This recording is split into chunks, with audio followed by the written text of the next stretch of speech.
ও মা, হ্যাঁ বল বাবা। বলছি রাত তো অনেক হয়ে গেল, হ্যাঁ, তা হয়ে গেছে বলছি তো। খেতে দাও। আসো চলে আসো, এই যে তোমার ভাত মারা হয়ে গেছে দেখো ও বাবা। আচ্ছা, তা কি কি আছে? এই আজকে একটু প্রসাদও আছে, এটার মধ্যে আছে। ও হ্যাঁ আসলে আজকে ভোগ আর ভোগ হয়েছে, সেটাও আছে।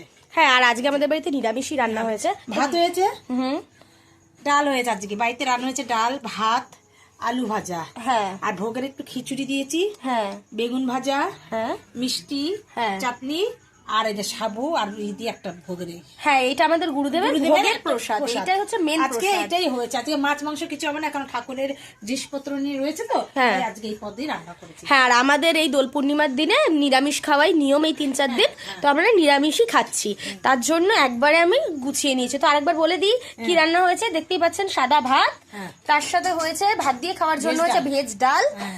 আছে আলু ভাজা। আর পুঁই মিটুলির ভাজা, হ্যাঁ। আর এইদিকে একটু ভোগের খিচুড়ি নিয়ে নিয়েছি। ভোগের খিচুড়ি বন্ধুরা ভীষণ টেস্টি লাগে।